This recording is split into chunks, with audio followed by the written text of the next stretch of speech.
అండి welcome to Telangana BRS tech. Subscribe చేసుకొని చూడండి. మరి మన శేషాచలం అడవులు అలాగే నల్లమల ఫారెస్ట్ అడవుల గురించి ఈరోజు మనం అనేక రహస్యాలు తెలుసుకుందాం. ఫస్ట్ మన గార్డెన్ ఏరియా నుంచి అయితే మన ప్రయాణాన్ని మంచిగా కాలువ ప్రయాణించి చూద్దాము. ఎందుకంటే మనం ఇంటి నుంచి బయలుదేరేటప్పుడు అక్కడ చాలా రకాలైనటువంటి కొండలకు పర్వత ప్రాంతాలు ఎలా ఉంటాయి, ఎంత రమణీయంగా ఉంటాయో అంత చలిగా కూడా ఉంటాయి. ఈ చల్లని ప్రదేశాల్లోకి పోయేటప్పుడు ప్రకృతి రమణీయత ఆస్వాదించేటప్పుడు అక్కడ ఉండేటటువంటి మరి మీకు కనిపిస్తుంది విజువల్లో సౌండ్ తీసివేయడం అయితే జరిగింది. ఎందుకంటే చాలా గొప్పగా వర్షం పడతా ఉంది. అక్కడక్కడ మన డాబాలు అయితే ఉన్నాయి. మంచిగా టిఫిన్ చేసుకొని కూడా వెళ్ళవచ్చు. మనకు ప్రకృతి మనకు చాలా ఆక్సిజన్ ఇస్తుంది. ఈ యొక్క చెట్ల వలన కార్బన్ డైఆక్సైడ్ అంతా గ్రహించి మన కన్నులకు మంచి ఆహ్లాదాన్ని ఆనందాన్ని కలిగిస్తుంది. చూడండి ఫ్రెండ్స్, మీరు ఎప్పుడైనా సరే ఎక్కడైనా సరే ప్రతిరోజు మీరు ప్రకృతి ప్రేమికులై ఉండాలి. ప్రకృతిని ఆస్వాదించాలి. ఆ ప్రకృతిలో మమేకమైనప్పుడు మీకు ఒక మంచి అనుభూతి కలుగుతుంది. మనసు బాగాలేదనుకోండి, అలా పచ్చని చెట్ల వైపు చూస్తే లేదా ఆ పచ్చని చెట్ల వైపు చూస్తే మనకి ఏమనిపిస్తుంది? చాలా ఆనందం అనిపిస్తుంది. అలాగే ఈరోజు మనం ఎక్స్ప్లోర్ చేయబోయేది చాలా దట్టమైనటువంటి అడవులు. ఇప్పుడు మనం మొట్టమొదటిసారిగా తిరుపతిలో ఉన్నటువంటి శేషాచలం అడవులు, తర్వాత మరి ఆకాశగంగా, అలాగే ఆ ఘాట్ రోడ్లు అవన్నీ కూడా తిరుపతి యొక్క శేషాచలం అడవులు ఎటు 500 కిలోమీటర్లు ఉంటాయి. కేవలం నేను మాత్రము ఇక్కడ చూపించేది ఏంటంటే ఇక్కడ కొన్ని అడవి లోపలికి పోకుండా అంచు భాగాలు అంటే కొన చూపించడం జరుగుతుంది. ఆ కొండపై చూడండి మంచు ఏ విధంగా కనిపిస్తుంది. ఇక్కడ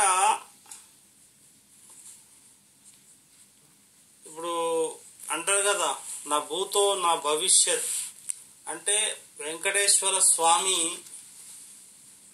ఇక్కడ అణువులో వెలిసినటువంటి ఆ పరమాత్ముని యొక్క స్వరూపాన్ని, ఇది 7 కొండలు ఉంటాయి. ఒక కొండ అంజనాద్రి వెంకటాచలం పైన శ్రీ వెంకటేశ్వరుడు కొలువై ఉంటాడు. అలాగే అంజనాద్రి, శేషాద్రి, వృషభాద్రి, ఇక్కడ గార్డెన్లో మన తిరుమల తిరుపతి దేవస్థానం వారు ఆవులను పెంచడం, ఆనవాయితీగా వస్తుంది శేషాచలం అడవుల్లో. ఈ ఆవు పాలు మనము తిరుపతిలో ప్రతి ఒక్కరికి, చిన్నపిల్లలకు, పెద్దలకు, అందరికీ కూడా ఇస్తారు ఉచితముగా. కాబట్టి మనం శేషాచల అడవులను ఎక్స్ప్లోర్ చేయడం అంటే చిన్న విషయం కాదు. ఇది చాలా ప్రకృతితో ఒక పోరాటం లాంటిది. పచ్చని గడ్డి ఆవులు చాలా చక్కగా మేస్తున్నాయి. మరి అలాగే వర్షం కూడా చాలా చక్కగా పడుతుంది. కొద్ది దూరం గొడుగుతో, అంటే ఏంది, అంబరెల్లా కావచ్చు, గొడుగు కావచ్చు, ఏదైనా తీసుకొని పోవడం అయితే జరుగుతుంది. మనకు ఆక్సిజన్ ఎన్ని విధాల ఉత్పత్తి అవుతుందనే విషయాన్ని ఈ ప్రకృతిని చూస్తే మనకు శేషాచలం నుంచి ఇటు తెలంగాణకు చాలా ఆక్సిజన్ అయితే వస్తుంది. అలాగే మన హైదరాబాద్లో ఉన్న పొల్యూషన్ కూడా సగం, మొత్తం ఆ పొల్యూషన్ అంతా గుంజుకొని ప్రాణవాయువును, ప్రాణహితను ప్రసాదించేది శేషాచలం అడవులు, నల్లమల్ల అడవులు. ధ్యాన మన మందిరంలో తెలుసా అండి, ధ్యానం యొక్క మనోమందిరంలో ఆ యొక్క వెంకటేశ్వరుని తలుచుతే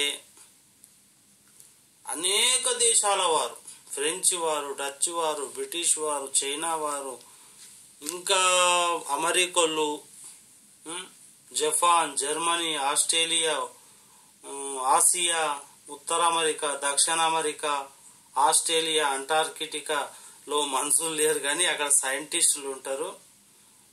ప్రపంచంలో ఉన్నటువంటి ప్రతి ఒక్కరూ ప్రకృతి ప్రేమికులై ఉంటారు. ఆ మహోన్నతమైనటువంటి శేషాచలాన్ని, అక్కడి ప్రాంతాన్ని చూడండి.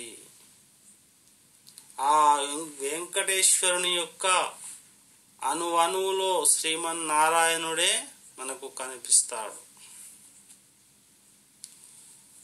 అత్యంత శక్తివంతంగా వెంకటేశ్వర స్వామి కృపకు పాత్రులై మీరంతా ఆ యొక్క తిరుమల గిరులను, అక్కడ ఉన్నటువంటి ప్రాంతాలను తిరిగి చక్కగా చూస్తే మీకు మనశ్శాంతి కలుగుతుంది. ఇంకా లాభాలు కూడా ఉన్నాయి. మనము తిరుపతి కొండపై నుంచి చూస్తే ఇంకా చాలా లాభాలు ఉన్నాయి. కానీ కొండ యొక్క గిరి అంచులకు పోవడం మాత్రము చాలా ప్రమాదకరము. మనము అన్ని ఏంటివంటే మెజర్మెంట్స్, మన భద్రతను కూడా మనం చూసుకోవాలి. ఈ యొక్క ప్రకృతి రమణీయత ఎంత బాగుంటుందో అంత ప్రమాదాలు కూడా ఉంటాయి.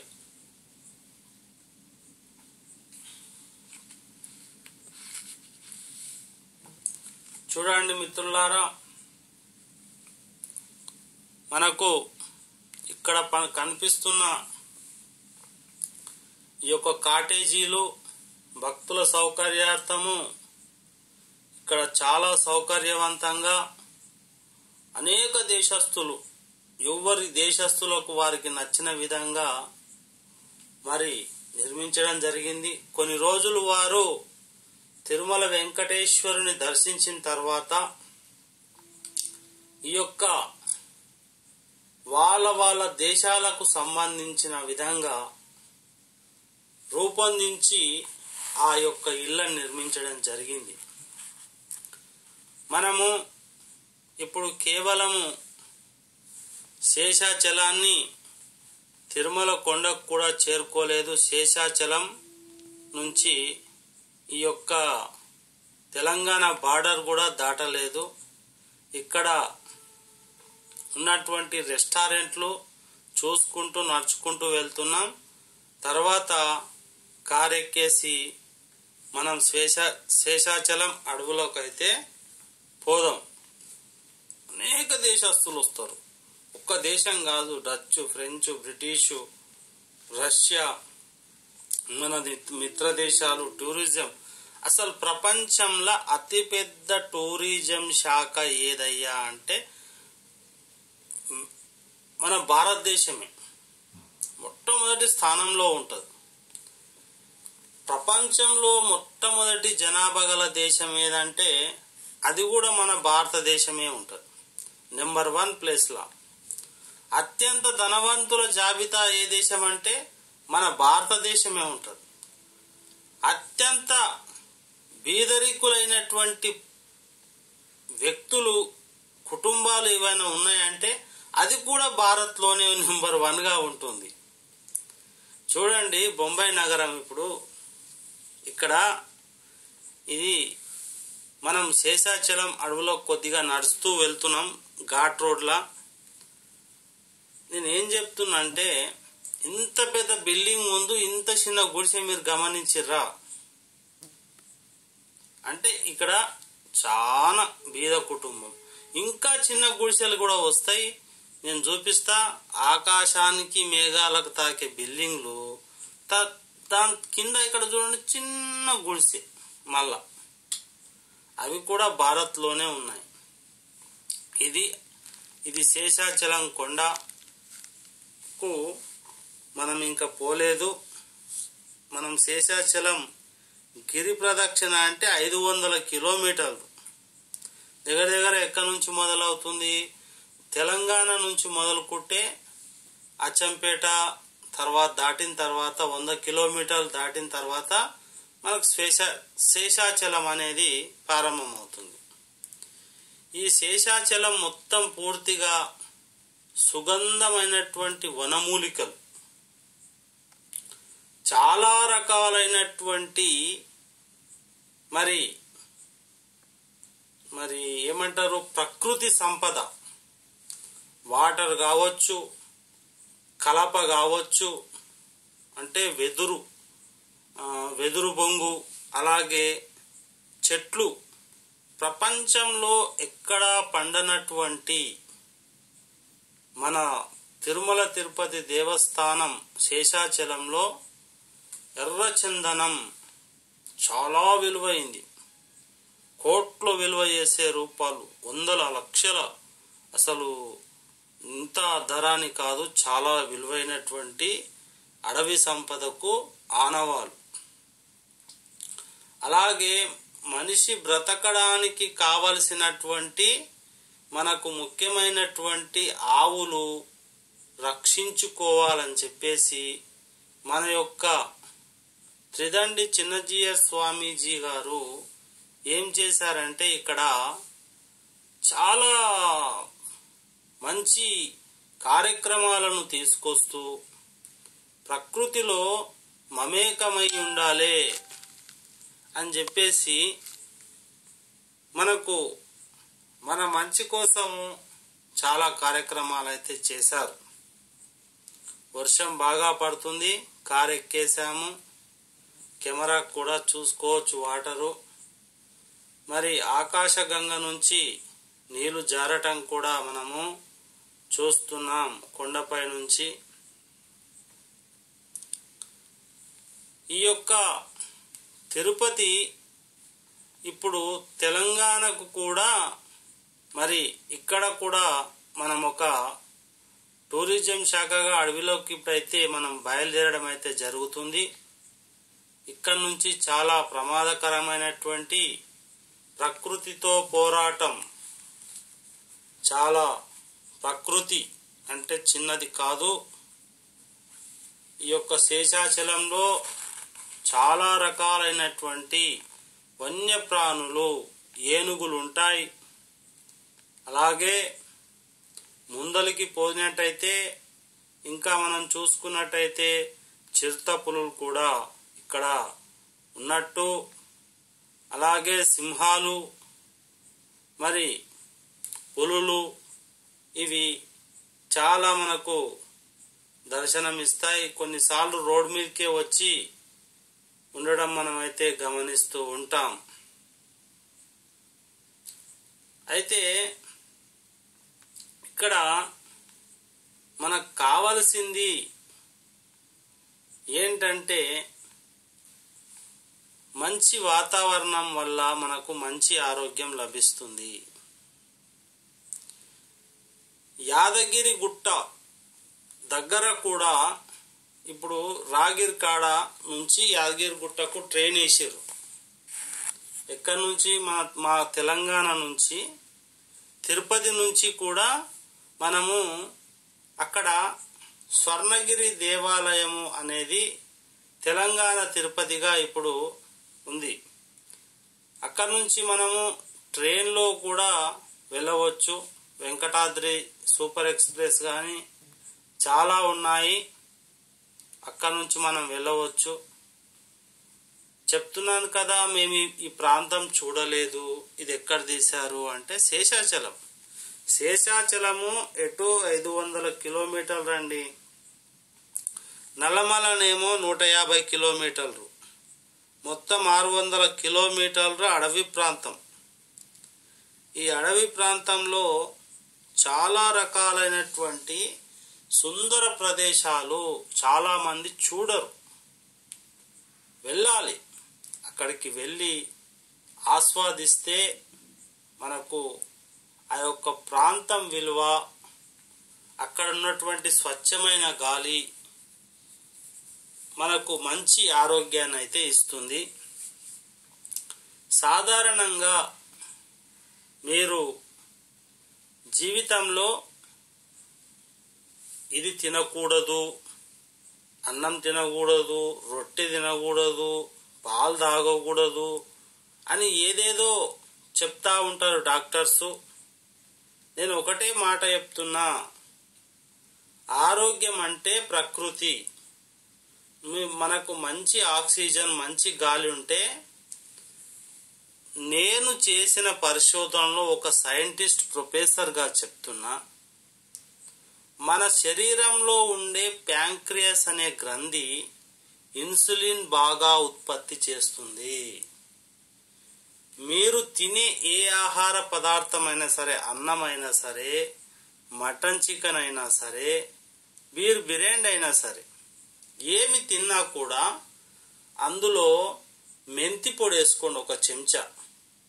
అన్నం తిన్న తర్వాత కడుపులోకి తాగి నీళ్ళు తాగేసేయండి. మీకు మీ దరిదాపులో కూడా ఎలాంటి అనారోగ్యం కానీ, షుగర్ కానీ, బీపీలు కానీ రావు. కొద్దిగా షుగర్లు, ఇన్సులిన్ శరీరంలో ఎప్పుడైతే తక్కువ అవుతుందో అప్పుడు ఏమవుతుంది? కంటి చూపు, కిడ్నీ ప్రాబ్లం, హార్ట్ ప్రాబ్లం రావడం జరుగుతుంది. మంచి ఆక్సిజన్ ఉంటే మన అవయవాలు అన్నీ బాగా పనిచేస్తాయి, హార్మోన్స్ అన్నీ కూడా బాగా పనిచేస్తాయి. అందుకే మనము అప్పుడప్పుడు తెప్పలు చూడండి, కొండ ప్రాంతాన్ని ఏ విధంగా కిందికి వెళ్ళి చూస్తే పైన ఆ మబ్బులు అనేటటువంటివి ఏ విధంగా ఆ కొండ ప్రాంతాన్ని చుట్టుముట్టేశాయో. ఇది ఆ వెంకటేశ్వరం యొక్క అనన్యమైనటువంటి అణువణువులో ఉన్నటువంటి ఆ పరమాత్ముని యొక్క చైతన్యమే, చైతన్య శక్తి. ఇక్కడ అనేక మంది సిద్ధులు, సిద్ధ పురుషులు, మహిమాన్వితులు, అంటే చాలా సంవత్సరాలు ఇక్కడ ఎవరు బాలాజీ అని, వెంగమాంబ, తర్వాత వీళ్ళు మనకు తెలుసు. మనము వెంగమాంబ సత్రంలో ఆహారం భుజిస్తాం. తిరుపతిలో అయితే ఈ యొక్క శేషాచలం అడవిలో ఇంకా మనకు తెలియని ఋషులు చాలా మంది ఉన్నారు. కొంతమంది నమ్మకం ఏంటంటే శేషాచలం అడవులలోనే అంజలీదేవి యొక్క కుమారుడు ఇక్కడే జన్మించాడని. ఇంకొక విషయం ఏంటంటే హనుమంతుడు మా యొక్క తెలంగాణ, ఆంధ్రప్రదేశ్ తెలుగు రాష్ట్రాలకు గర్వకారణం ఏంటంటే హనుమంతుడు ఒక సిద్ధి భక్తి పారవశ్యంలో ఈ యొక్క అదృశ్య రూపంలో కాకుండా మనము అక్కడ వెళ్ళి కొండ ప్రాంతాలను మనం బాగా పరిశీలించి చూస్తే మనకు దర్శనం ఇస్తాడట. ఏదో ఒక రూపంలో వచ్చి, ఏంటి ఇలా మీరు వచ్చారు, ఇక్కడ చాలా ప్రమాదకరమైన ఉన్నాయని అంటారు. ఆ యొక్క ఆంజనేయ స్వామి మనకు రక్షణ బలాన్ని కలిగిస్తాడు. అయితే వెంకటేశ్వర స్వామి దగ్గరకు చాలామంది చాలా కోరికలతో వెళతారు. అయితే ఫస్ట్ మనకు సిద్ధి కలగాలి, ఒక సంకల్పం కలగాలి, ఒక బలం కలగాలి, ఒక శక్తి రావాలి. అంటే పూర్వజన్మలో చేసుకున్నటువంటి పుణ్యఫలం కూడా అవసరం. ఎందుకంటే మనము బయట ఉన్నప్పుడు ఇలా వీధుల్లో నడిచేటప్పుడు ఆకలి, ధూప, దప్పికలు మనకు ఏ హోటల్కో పోయి తింటాం. కానీ అడవిలోకి పోయిన తర్వాత ఆ యొక్క సుందర ప్రదేశాలను చూస్తూ అక్కడ లభించినటువంటి చెట్లకు విరివిగా పళ్ళు, కాయలు, శేషాచలం అడవిలో చాలా ఉంటాయి ఫారెస్ట్లో. కానీ అతి ప్రమాదకరమైనటువంటి చిరుతపులులు, సింహాలు కూడా ఉంటాయి. గవర్నమెంట్ అనుమతి తీసుకొని మీరు ఇలా ఎక్స్ప్లోర్ చేయాలి. మనము ఇప్పుడు శేషాచలం యొక్క గిరి ప్రదక్షిణలో 500 కిలోమీటర్లు ఎటు కొన్ని ప్రాంతాలను మాత్రము చూపించడం జరుగుతుంది. ఇక్కడ సిద్ధులు ఉంటారు, మహర్షులు ఉంటారు. మరి ఈ ప్రాంతాన్ని చూస్తుంటే మీకు ఆనందం, ఆహ్లాదం, అలాగే మీ యొక్క మనస్సు అనేటటువంటిది పరవశించి పరమానంద భరితం అవుతుంది. ఆరోగ్యం వస్తుంది. ఆరోగ్యంతో పాటు విద్య, వివాహం, ధనము, కనక వస్తు వాహనములు ప్రసాదిస్తూ కోరిన వారికి కొంగు బంగారం కలిగిస్తూ మరియు విద్యార్థులకు ఉన్నత విద్యకై శ్రీ వెంకటేశ్వర స్వామి వాళ్ళు కన్న కలలు అన్నీ కూడా నెరవేర్చడానికి ఇక్కడ అణువులో ఓం నమో నారాయణాయ, ఓం నమో వెంకటేశాయ అంటే చాలు. అసలు ఆ కొండ ప్రాంతము ఇప్పుడు వర్షం పడుతుంది సెప్టెంబర్లో, ఇదే నెల 2024లో.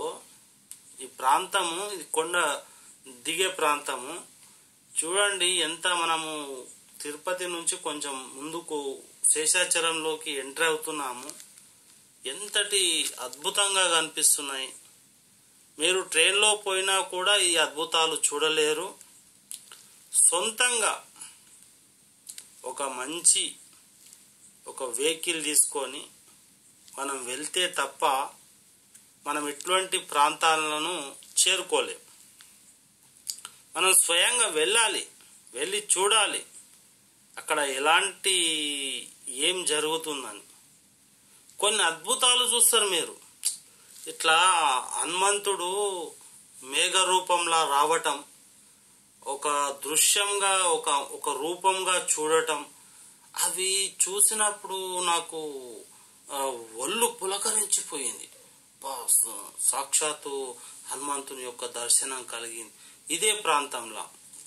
అంటే ఆ ప్రాంతాలు అది చూసేసరికి మనకు మన శరీరం నిక్కవుడుస్తా, సాక్షాత్ హనుమంతుని యొక్క దర్శనం జరిగిందా, ఆయన ఏదో ఒక రూపంలో అక్కడ దర్శనం ఇస్తూ ఉంటాడు. ఆ విధంగా ఉన్నత స్థితికి ఎదుగుతూ అందరి జీవితం ప్రసాదించే ధ్యానం లోపల మనకు ఆయన సన్నిధి లోపల శ్రీ వెంకటేశ్వర స్వామి సన్నిధికి చేరిన తర్వాత శ్రీ ధ్యాన వెంకటేశ్వర సేవా ట్రస్ట్ దేవాలయంలో జరుగుతున్న అన్నదానాన్ని కార్యక్రమానికి దాతలు తమ వంతు సహకారాలు అందించగారని మనవి చేస్తున్నాం. మరి ఒకవేళ మీరు వెంకటేశ్వర స్వామి యొక్క చాలా ఖర్చుతో కూడుకున్నటువంటి ఈ యొక్క ఎక్స్ప్లోరింగ్ మరి లక్షల్లో ఖర్చు పెట్టి తీయాల్సినటువంటి ఈ యొక్క శేషాచలం చాలా టెక్నికల్ తర్వాత ఎక్విప్మెంట్స్ కావాలి, చాలా కాలరు కావాలి, చాలా సిబ్బంది అవసరం అవుతుంది. కొండ చర్యలు తీసేటప్పుడు కొన్ని కొండ చర్యలు కూడా విరిగి పడిపోవచ్చు. చిరుతపుల నుంచి సింహాల నుంచి రక్షించుకోవటానికి మనం ఇప్పుడు అచ్చంపేట దాటి ఇక్కడ కనిపిస్తున్నటువంటి ఇక్కడ శివాలయం ఉంటుంది. ఆ శివాలయాన్ని కూడా దాటుకొని ముందుకు పోతా ఉన్నాము. ఒకటి చెప్తా ఇక్కడ గీత, సర్వాత్మ తత్వం. సర్వాత్మ అంటే నేను చెప్పేది శ్రద్ధగా ఓం నమో వెంకటేశాయ అంటూ శ్రద్ధగా, ఒకవేళ కామెంటరీ నచ్చని వాళ్ళు కొంచెం చిన్న సౌండ్ పెట్టుకొని కూడా మీరు ఈ యొక్క సుందర ప్రదేశాలను చూడండి. మీ యొక్క ఒళ్ళు పులకరించిపోతుంది. మనకు భూమిపై నుంచి ఆక్సిజన్ 20% వస్తే 80% మనకు సముద్రాల నుంచి వస్తుంది. సముద్రాల్లో ఉన్నటువంటి మరి 80% మనకు సముద్ర భూగర్భం అంటే సూర్యరశ్మి లేని చోటు నుంచి కూడా మనకు 20% ఆక్సిజన్ కన్నా ఎక్కువ 50% ఆక్సిజన్ వస్తుంది. కాబట్టి ఈ యొక్క ప్రాంతాలను మనం చూడాలి. సర్వాత్మ తత్వం అంటే ఏందో గురించి తెలుసుకున్నాం. అంతకుముందు ఈ ప్రాంతం చూడండి ఎంత పచ్చగా ఉంది. కొండలపైనే మంచి మేఘాలు తగులుతూ ఉన్నాయి. మనము టిఫిన్ చేయకుంటే మంచిగా టిఫిన్ చేయండి. ఎక్కడికైనా ప్రయాణంలో పోతున్నప్పుడు కానీ, మీ మనస్సు ప్రశాంతంగా లేనప్పుడు కానీ, మంచి మనస్సు ఆనందం కలిగించే విధంగా ఉంటుంది. ఒకటి గీత, భగవద్గీత శ్లోకం చెప్పుకుందాం. జ్ఞానసారం అంటే ఏంది? ఉత్తర గీత జ్ఞానసారం. యథా సర్వగతో దేహి దేహ మధ్యే వ్యవస్థితః మనస్తత్వో దేహినాం దేవో మనో మధ్యే వ్యవస్థితః. అంటే బ్రహ్మ ఆత్మ అన్ని ప్రాణుల్లోనూ సరిసమానంగా వ్యాపించి ఉంటుంది. అంటే దేవ, మానవ, జంతు, పక్షి, క్రిమి, కీటక మొదలైన అన్ని జీవుల యొక్క శరీరాల్లోని వ్యాపించి ఉండే వాటి యొక్క హృదయాల్లోని సాక్షీభూతమై విరాజిల్లుతోంది. అలా అనేక రూపాలుగా ఉన్నటువంటి పరమాత్మ యొక్క స్వరూపము మరి నిజానికి ఒక్క చైతన్యమే అంతటా అన్నిటా నిండి ఉంది. పరిశుద్ధమైన నీటికి రంగు, రుచి, వాసన లేకపోయినా భౌతిక పరిస్థితుల వల్ల దానికి రంగు, రుచి, వాసన మొదలైనవి కలుగుతుంటాయి. అలాగే జీవులన్నిటి హృదయాల్లోనూ వెలుగొందే ఆత్మ పదార్థం ఒక్కటే. ఓం నమో వెంకటేశాయ. అయినా అజ్ఞానం వల్ల నామరూప భేదాలను ఆపాదించి వేరువేరని భావిస్తుంటాం. అవిద్య నాశనం కాగానే బ్రహ్మతత్వం, భగవతత్వం మనకు కలుగుతుంది.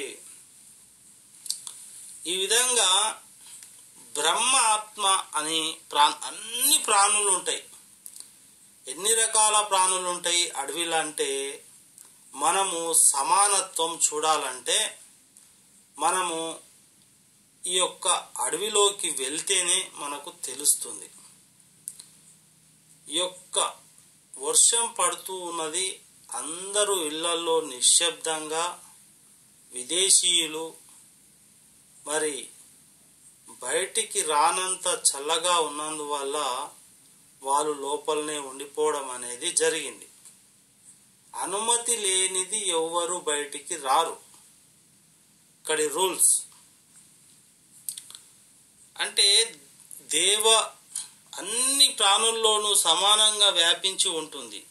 అంటే మానవ, జంతు, పక్షులు, క్రిమి, కీటకాదులు, ఇక్కడ అనేక రకాలైనటువంటి జంతువులు ఉంటాయి. జంతువులు అంటే మనిషి కూడా ఒక జంతువే. ఈ ఏప్స్ అనేటటువంటి జాతి నుంచి వచ్చారు అని. అయితే ఇక్కడ ఒకటి ఫస్ట్ మనము ఒకటి తెలుసుకోవాలి. ఒక కుతూహలం ఉంటుంది మనిషికి.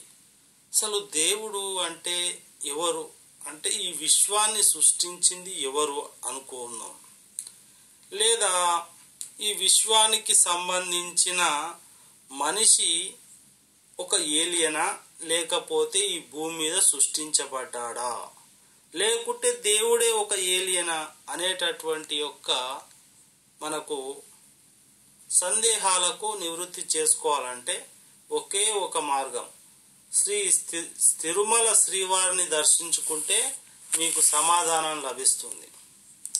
ఎట్లా అంటే, ఈ భూమి పైన ఒక DNA తీసుకోండి. DNA లోపల మనిషి డీకోడ్ చేయలేని 300 కోట్ల సంక్లిష్టమైన నిర్మాణాలు ఉంటాయి. అది ఈ ప్రకృతిలో సహజంగా ఏర్పడే అవకాశం అయితే లేదు. ఒకవేళ ఏర్పడినా కూడా 10 లక్షల కోట్ల సంవత్సరాలు మామూలు DNAకు పడుతుంది. మరి పరమాత్ముడు ఇక్కడ అణువణువులో నిండి ఉన్నాడు కాబట్టి ఆయన క్రియేటర్గా భావించినప్పుడు మనము ఆ యొక్క బ్రహ్మతత్వం అనేది మీకు బోధపడుతుంది. లేదు మీరు నాస్తికులే అవ్వండి, నమ్మకుండి, లేడు అన్న దాంట్లో కూడా ఆయనే ఉన్నాడు. లేనిదేదో అది నా స్వరూపమే అని చెప్పిండు. లేనిది కూడా ఆయన్నే. శూన్య స్వరూపం, ఆకాశ స్వరూపం అంటారు కదా. ఎస్, నాస్తికులు చెప్పింది కరెక్టే, ఆస్తికులు చెప్పింది కరెక్టే. ఎందుకంటే పరమాత్మ తత్వాన్ని అర్థం చేసుకోవడం అంతే. తెలిసి తెలియకపోయినా, తెలియకపోయి తెలిసినా ఇక అంతా ఒక్కటే. మానవులు, పక్షులు, క్రిమి కీటకాదులు మొదలైన అన్ని రకాల జీవులకు ఆవాసము ఈ యొక్క మన శేషాచలం యొక్క అడవులు. ఈ శేషాచలం అడవులను ఎక్స్ప్లోర్ చేసేటప్పుడు అనేక అవాంతరాలు ఎదురైనప్పటికీ కూడా మనము తిరిగి చూడాల్సింది చాలా ఉంటుంది. తెలుగు రాష్ట్రాలైనటువంటి తెలంగాణ, ఆంధ్రప్రదేశ్ ఎంతో గొప్ప పుణ్యం చేసుకుంటే తప్ప ఈ యొక్క ప్రాంతంలో మనం ఇక్కడ జీవించడం అనేది అదృష్టంగా భావించాలి. ఎందుకంటే విదేశాల్లో చూడండి, క్రిమి భోజనం తింటారు ఎప్పుడు వాళ్ళు. జంతువులను వేటాడి రోజు మాంసాహారం తింటే మేము చాలా దృఢంగా ఉంటాము, మాకు వ్యాధులు రావు అని చెప్పి వేడివేడిగా అసలు బ్యాక్టీరియా తగలకుండా నువ్వెలా తిన్నా సరే మంచి పలహారాలు, మన వృక్షాలతో వచ్చినటువంటి పప్పు జానాల్లో ఉండేటటువంటి బలం, ఆ యొక్క శక్తి ప్రకృతి కన్నా చాలా బలహీనుడు మనిషి. అందుకే మన యొక్క పూర్వులు ఆనాడు కొన్ని వందల సంవత్సరాలు, వేల సంవత్సరాలు జీవించారని మన పురాణాలు చెప్తున్నాయి, మన ఇతిహాసాలు చెప్తున్నాయి. ఎందుకు చెప్తున్నాయంటే వేరే దేశస్థులు ఇన్ని వ్యాధులకు కారణం ఏంటంటే వాళ్ళు జంతు బలి, జంతువులను తింటారు, పక్షులను తింటారు, కీటకాలను తింటారు. ఇవన్నీ తినడం వల్ల వాళ్ళ శరీరం లోపల మీరు మమ్మల్ని తిన్నారు కదా, మీ లోపలనే నేను ఇంకా చిన్న సూక్ష్మమైన జంతువునై పుట్టి నేను తింటా అంటది అది. అలా అనేక రకాలైన వ్యాధులు మనకు విదేశాల నుంచి మన దేశానికి వస్తున్నాయి తప్ప మన దేశం, మన భరత భూమి, భరత కండే, భరత వర్షే అంటాం. ఇప్పుడు మనం రామ మందిరం నిర్మించుకున్నాం. ఎంతో విశ్వవిఖ్యాతమైనటువంటి గొప్ప ఘనకీర్తి పొందినటువంటి భారతదేశం, భరత వర్షే, భరత కండే, ఉత్తర మేరోర్ హిమాలయ దిగ్భాగే, మళ్ళా కన్యాకుమారి వరకు. కన్యాకుమారి అంటే శ్రీలంక సముద్రం దగ్గర నుంచి అటు హిమాలయ పర్వతాలు, ఈ మధ్యలో ఉన్న భూభాగం మొత్తము సముద్ర జలాలతో పాటు ఇక్కడ హిందూ మహాసముద్రం, అరేబియా సముద్రం, ఈ ద్వీపకల్పంలో ఉన్నటువంటి భూభాగం అంతా మన భారతదేశాందే. వేరే దేశస్తులు మరి మన దేశాన్ని చూసి సంభ్రమాశ్చర్యాలకు గురవుతారు. ప్రపంచంలో అతిపెద్ద టూరిజం ఏదో తెలుసా మీకు? ప్రపంచంలో అతిపెద్ద టూరిజం మెడికల్ టూరిజం మన ఇండియాదే. ఎందుకంటే ఏ దేశస్తునికి ఏ రోగం వచ్చినా కూడా మనోళ్ళేమో అక్కడ అమెరికాకు పోదామా, ఈడికి పోదామా అంటారు. కానీ అన్ని వ్యాధులకు కూడా భారతదేశంలో మన పూర్వులు, మన ఋషులు వేదాల లోపల వనమూలికలతో వాళ్లకు వైద్యం కనిపెట్టారు. అది చూసి వాళ్ళు ఇంకా డెవలప్ చేసుకొని ఇంగ్లీష్ మందులని వాళ్ళు తయారు చేసి మన బాడీ చెకప్ చేసుకుంటే 1,000 రూపాయలు. ఇప్పుడు 2024 ప్రకారం రక్త పరీక్ష, యూరిన్ టెస్ట్, బ్లడ్ టెస్ట్ ఏది చేసుకున్నా అంటే మనకు షుగర్ ఉందా, బీపీ ఉందా, లేకుంటే హార్ట్ అటాక్ ఉందా, కిడ్నీ ప్రాబ్లం అన్నీ తెలిసిపోతాయి అన్నట్టు. ఈ టెస్టులు చేసేస్తే 4 టెస్టులు ఏముంటాయి. కానీ అదే నువ్వు అమెరికాలో పోయి చేసుకుంటే వాడు ఎంత తీసుకుంటాడు? ఒక 50,000 తీసుకుంటాడు. అంటే ఎక్కడి 100 రూపాయలు, ఎక్కడి మనం 1000 రూపాయలు తెస్తే అంటే 49 రెట్లు ఎక్కువ తీసుకుంటాడు. అంటే మనకు అమెరికా డాలర్కు పెద్ద తేడా ఏం లేదు. ఆడ పైసల యొక్క అంకెల గారడి, అంకెలు అంటే సంఖ్యల గారడే తప్ప డాలరు మన రూపాయికి సమానమని నేను తెలియజేస్తున్నా. ఏ విషయంలో?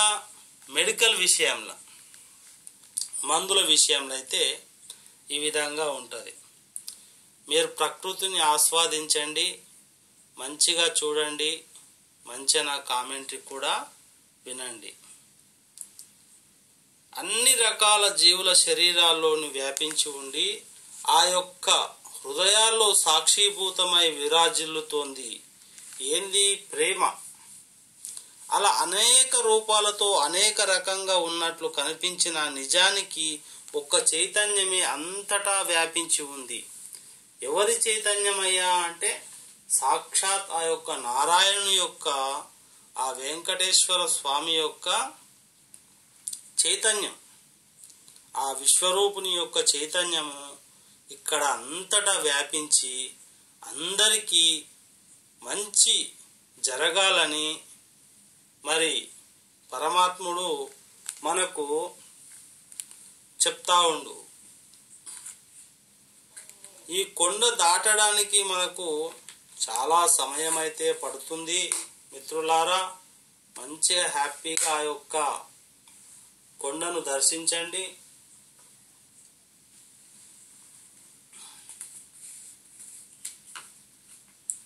ఇది గరుడాద్రి అనుకుంటా. ఇప్పుడు ఈ కాలం సెప్టెంబరు 2020 వర్షాలు చాలా పడుతున్నాయి. అయినా సరే ఎక్స్ప్లోర్ చేయడం ఇంకా అవతలి బంధు ఇది గరుడాద్రి కాదు, ఇంకా ఒక 400 కిలోమీటర్లు శేషాచలం లోపల తీస్తున్నటువంటి ప్రాంతాలు. నిజానికి ఒక్క చైతన్యమే అంతటా నిండి ఉంది. పరిశుద్ధమైన నీటికి రంగు, రుచి, వాసన ఏదీ ఉండదు.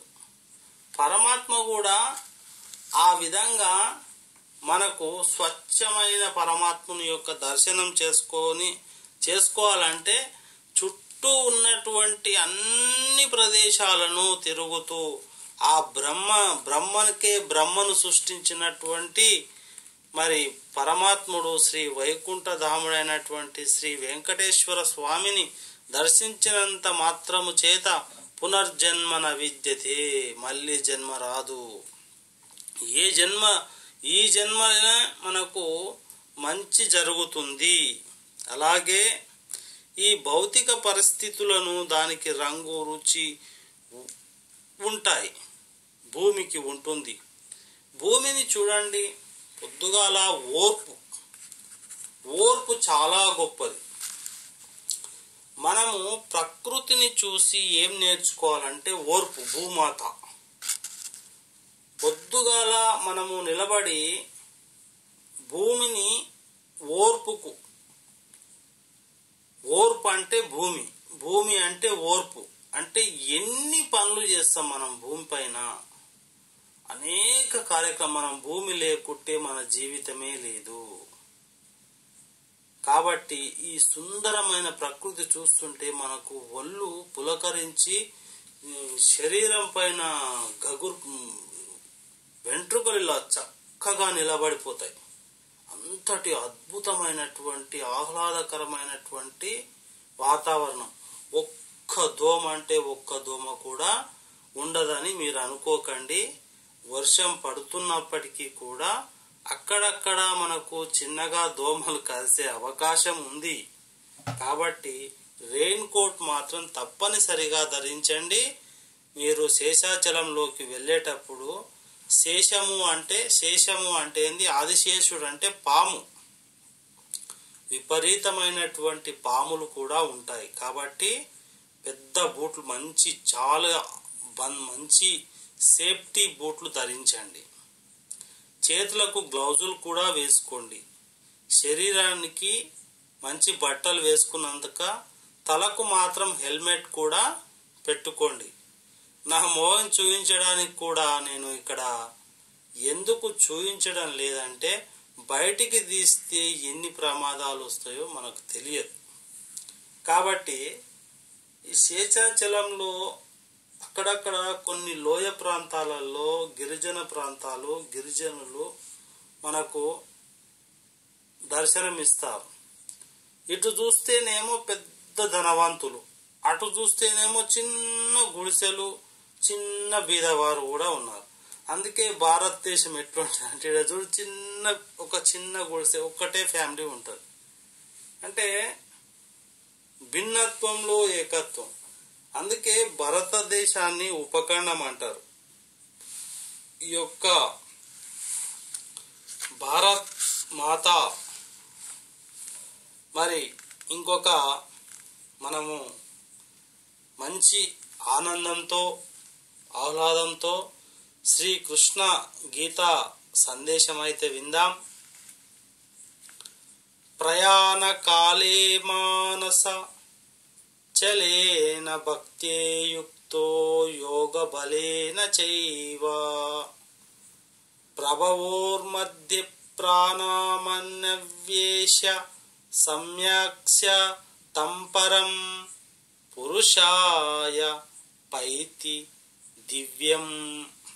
అంటే తాత్పర్యం ఏమిటంటే దీని యొక్క మూలార్థము, అంత్యకాలంలో ఎవ్వరు చలించని మనస్సుతో యోగ బలంతో ప్రాణాలను భ్రూ మధ్యంలో నిలిపి ఆత్మధ్యానం చేస్తారో వారు పరమాత్మనే పొందుతున్నారు. అంటే అంత్యకాలము అంటే ఇక్కడ మీరు ఒకటి ఆలోచించండి. మనము కొద్దిసేపు ప్రకృతిది స్వరూపమైనటువంటి ఆ పరమాత్మ ఉన్నాడు.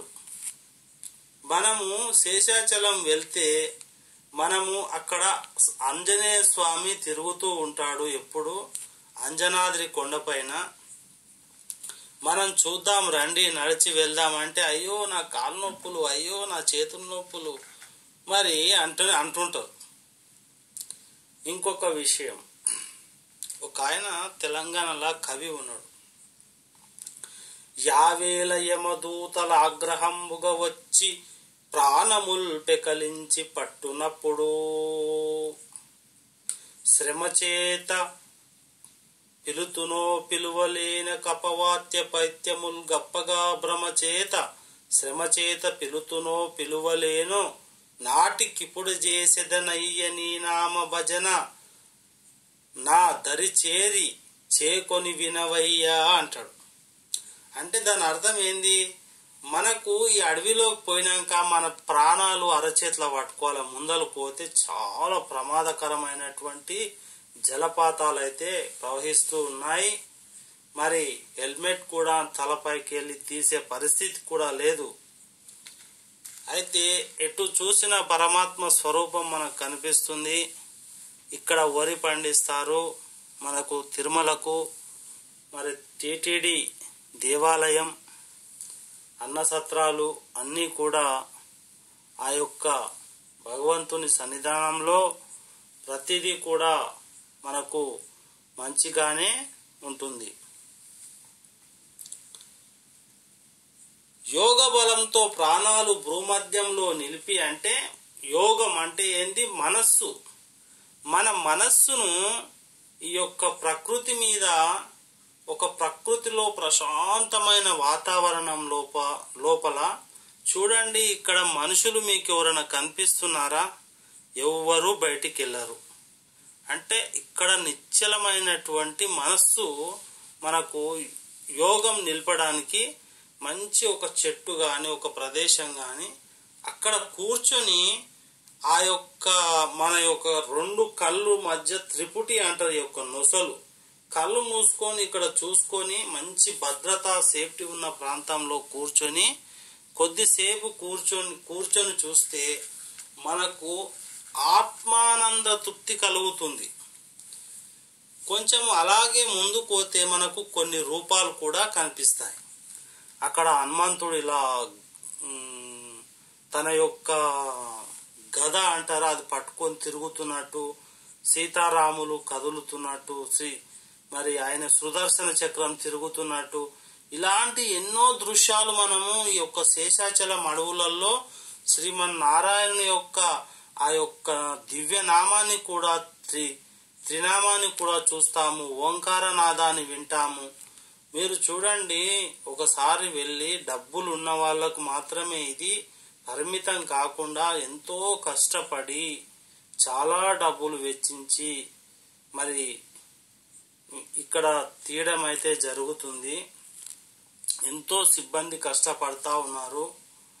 మరి ఇది ట్రావెలింగ్ అంటే చాలా ఖర్చుతో కూడుకున్నటువంటిది. మనము లోపలికి ఎంటర్ అయిపోతా ఉన్నాము, దగ్గరికి అడవిలోకి పోతా ఉన్నాము. మరి వెంకటేశ్వర స్వామిని పొందాలి అంటే మనము ఎన్నో కష్టాలు భరించి ఇక్కడ ఆ స్వామి తిరిగినటువంటి నడయాడిన ప్రాంతం ఆయన మొదటి కాలు మోపినటువంటి ప్రాంతం, ఎందరో భక్తులు పోషించినటువంటి ప్రాంతం. అందుకే ఆ పరమాత్మ ఇక్కడ నిలిచారు. దర్శించండి మన యొక్క దక్షిణ భారతదేశం యొక్క కలియుగ దైవమైనటువంటి వెంకటేశ్వర స్వామిని. అలాగే మరి యాదగిరి గుట్ట దగ్గర ఉన్నటువంటి స్వర్ణగిరి దేవాలయానికి కూడా మీరు వచ్చి భువనగిరి జిల్లాలో ఉన్న మన స్వర్ణగిరి దేవాలయాన్ని కూడా దర్శించి తరించండి, మోక్షానందము పొందండి. అక్కడ మీకు ఇంత కష్టతరమైనటువంటి కొండ చర్యలు లేవు, కానీ చాలా అక్కడ కూడా సుందరీకరణ చాలా బాగుంటుంది. ఇది యాదగిరి గుట్ట వారి సౌజన్యంతో ఈ భగవద్గీత సందేశం. మరి అలాగే శ్రీ ధ్యాన సాయిబాబా మందిరం, దక్షిణ షిరిడి క్షేత్రం, ఈ విధంగా ఎన్నో క్షేత్రాలు కూడా మనము తిరిగి చూస్తే మనకు అనేక విధాలైనటువంటి మంచి మంచి ప్రాంతాలు మనము చూస్తాం.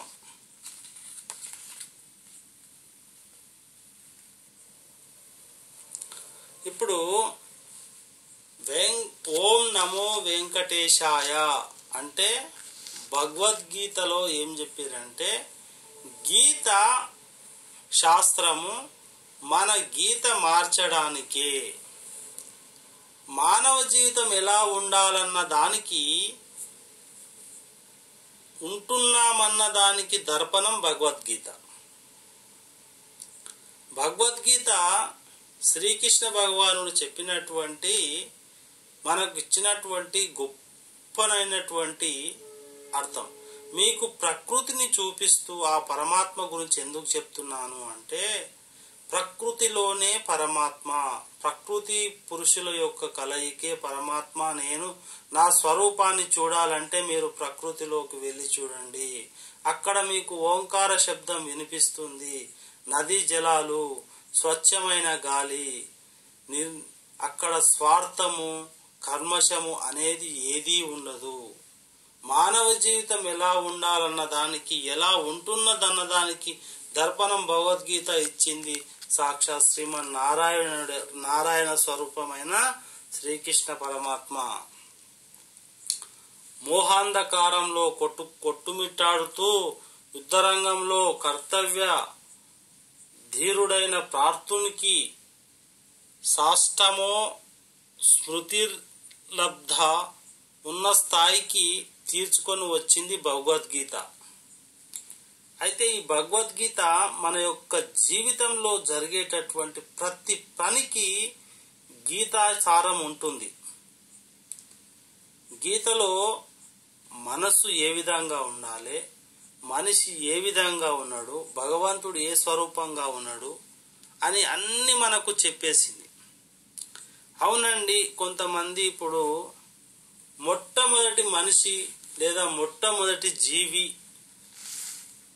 ఇక్కడ సముద్రంలో ఆల్గే జీవి పుట్టింది, ఏకకణ జీవి అంటారు. అసలు ఆల్గే జీవి ఏకకణ జీవి అన్నప్పుడు ఆ డిఎన్ఏ ఏ విధంగా రూపొందించబడింది? అక్కడ ఏదైనా పదార్థం అయినా ఉండాలి, లేదా ఎవరైనా క్రియేట్ చేసైనా ఉండాలి. వీటికి సమాధానము ఇటు సైన్స్ వద్ద లేదు, అటు మతం వద్ద కూడా లేదు. ఒక నమ్మకం అయితే ఉంది. ఇదంతా ఒక శక్తి, ఒక మహాశక్తి.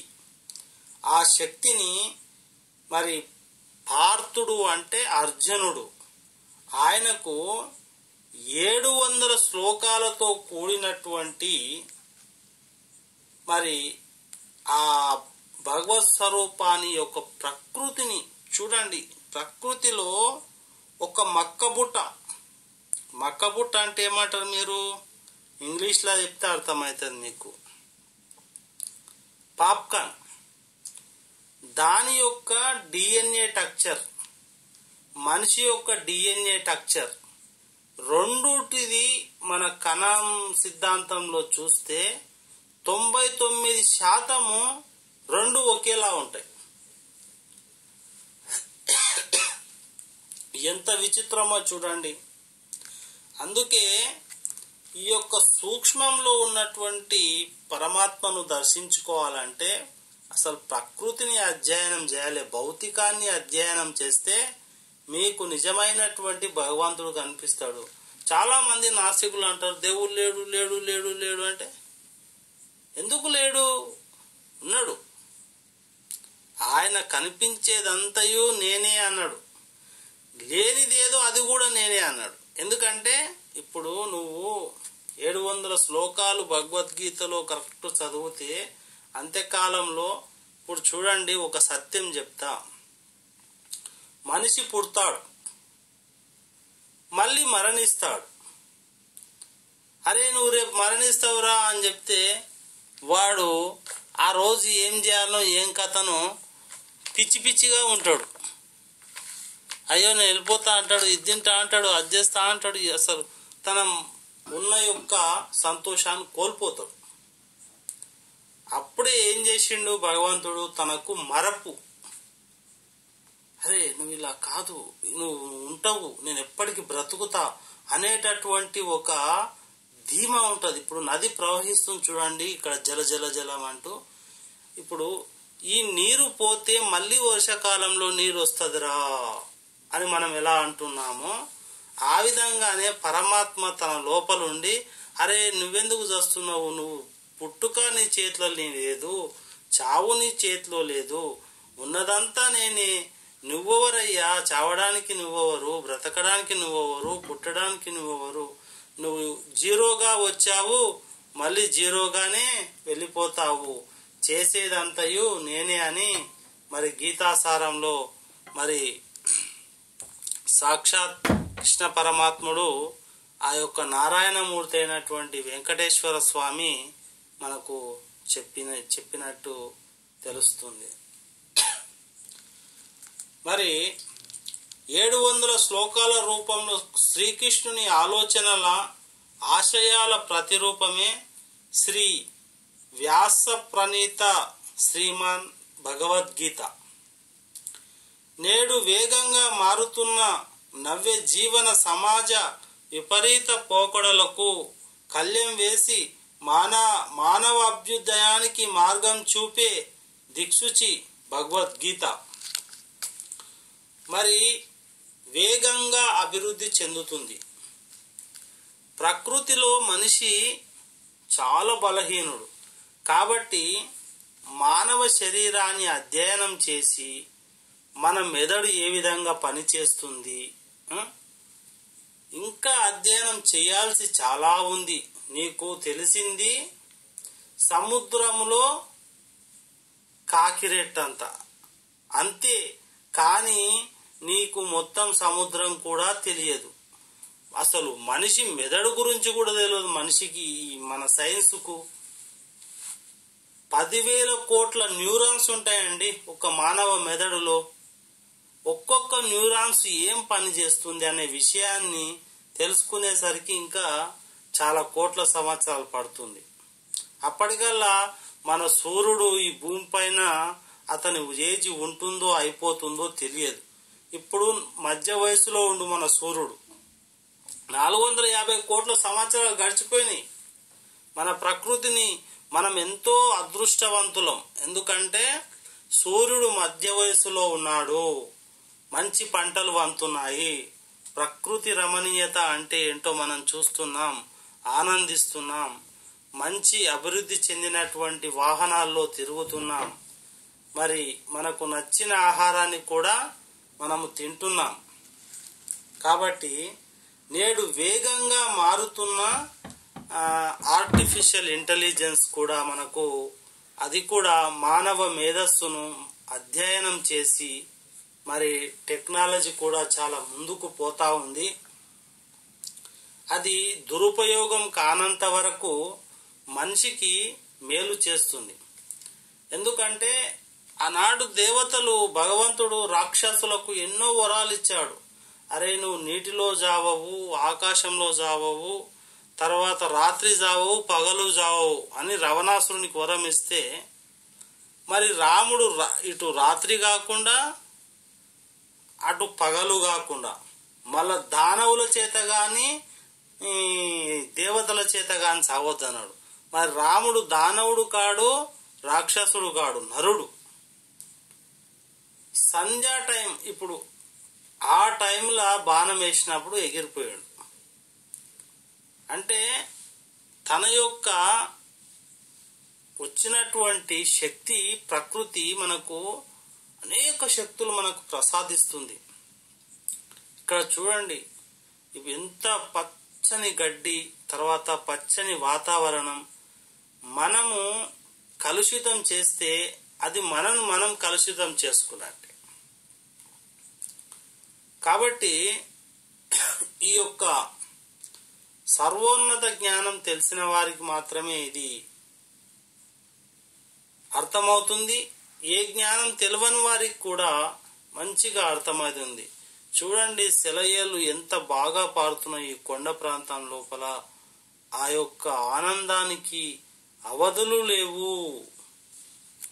సమాజంలో విభిన్న భావజాలాలు విజృంభించకుండా వారిని నిరోధించి నిర్మూలించడానికి భగవద్గీత ఆయుధంగా మారాలి.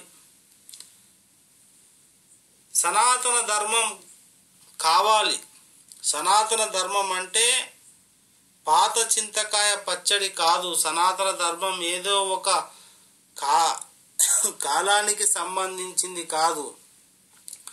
ఏదో ఒక మతానికి, ఏదో ఒక కులానికి, ఏదో ఒక జాతికి, ఏదో ఒక ప్రాంతానికి, ఏదో ఒక సమాజానికి పరిమితం కాదు.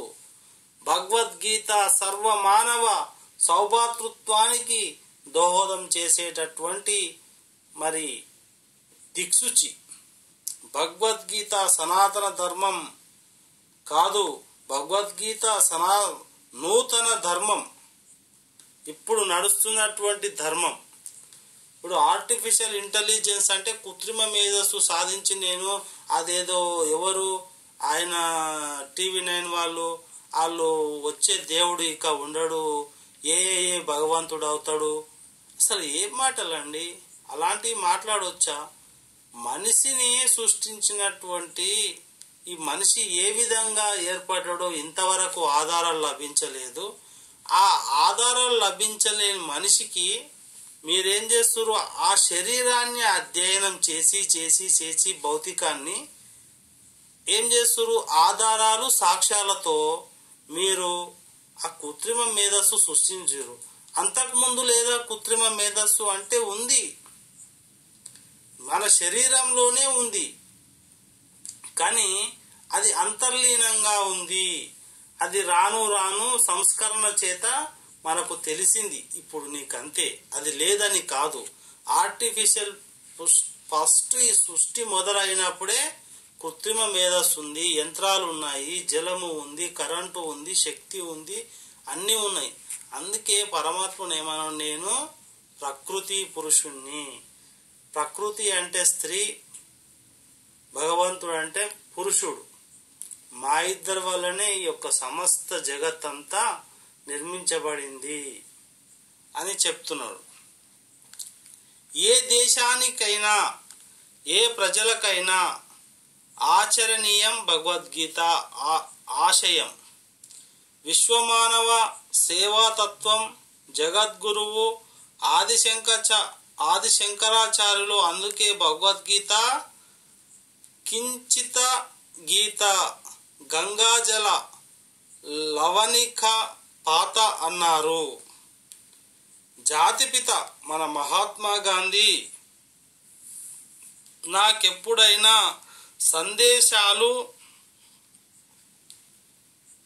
సంశయాలు సందిగ్ధత వస్తే దేనిని ఒక్క భగవద్గీత శ్లోకం నాకు స్ఫూర్తినిస్తుంది, కర్తవ్యాన్ని బోధిస్తుంది అంటారు. మనం శేషాచలం అడవులను చూస్తూ నా ప్రవచనాన్ని వింటూ ఆ ప్రకృతి ఆస్వాదించాలని కోరుకుంటున్నాను. అలాగే ఫస్ట్ టైం మీరు ఎవరైనా నా ఛానల్ మీరు చూస్తున్నట్టయితే మిత్రులారా, మరి మీరు తప్ప తప్పనిసరిగా ఏం చేయాలి అంటే సబ్స్క్రైబ్ చేసుకోండి, నా వీడియోను లైక్ చేయండి. అలాగే మరి మనము అడవిలోకి వెళ్తా ఉన్నాము, ఆ ప్రకృతి రమణీయతలు అన్నీ కూడా మనము చూస్తూ ఉన్నాం. మహాత్ముని జీవితం నిదర్శనంగా తీసుకొని మనం కూడా భగవద్గీతను అర్థం చేసుకొని ఆచరించి ఆనందకర ఆరోగ్యపర శాంతియుత జీవనం గడపాలి.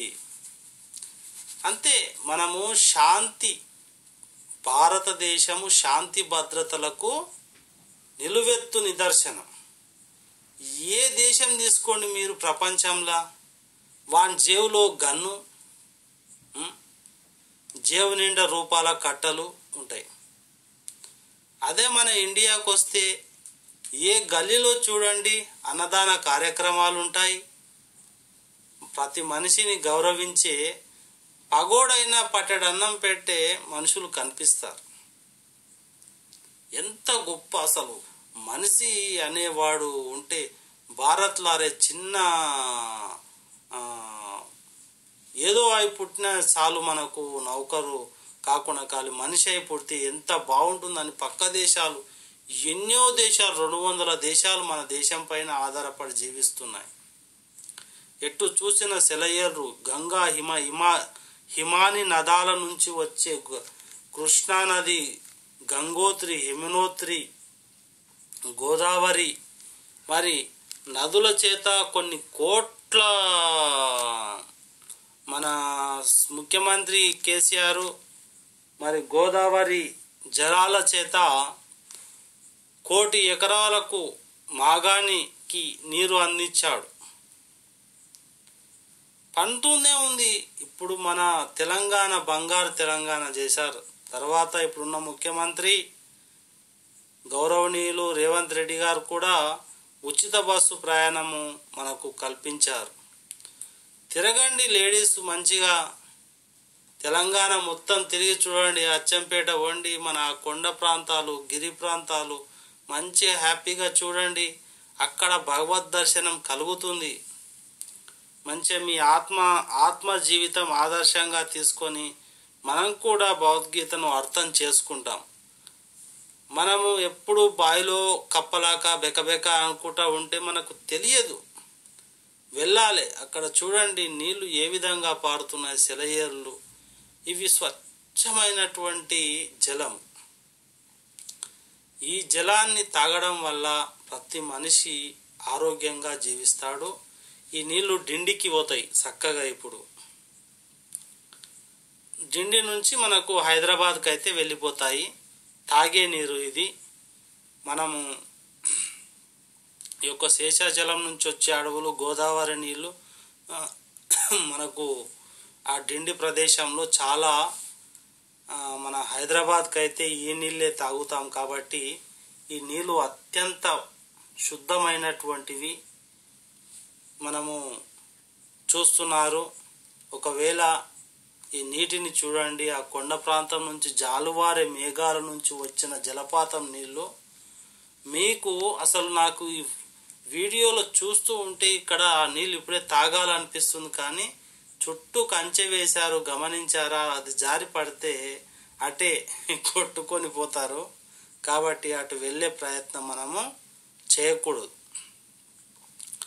ప్రజలందరూ సుఖశాంతులతో ప్రశాంతంగా ధ్యాన జీవితం గడపాలనే సంకల్పంతో బ్రహ్మర్షి పితామహ ప్రజా మరి ఈ యొక్క 2 దశాబ్దాలుగా ధ్యాన ప్రచార కార్యక్రమంలో ప్రముఖ పాత్ర పోషిస్తున్న నేను, అంటే ప్రవచన చక్రవర్తి మొలగాసి మల్లేష్. నా ఛానల్ పేరు తెలంగాణ BRS Tech 799 చెప్పాను ఇంతకుముందే. మరి 40 నుంచి ఒక 50 సంవత్సరాల వరకు DNA పైన పరిశోధన చేశాను. ఇంకా పరిశోధన చేస్తూనే ఉంటా. అనేక అంశాలపైన, ప్రకృతి పైన, దేవుని పైన. మనము పూర్తిగా దేవుడు లేడు అని చెప్పడానికైతే లేదు. పూర్తిగా ఉన్నాడని చెప్పాలంటే మనకు దానికి ఒక సాధన అవసరం అవుతుంది. ఆ సాధన తెలుసుకోవడానికి కనీసమైన 60 సంవత్సరాల అనుభవం కావాలి. అప్పుడు మాత్రమే తెలుస్తుంది. ఒక రోజులో తెలిసేది కాదు.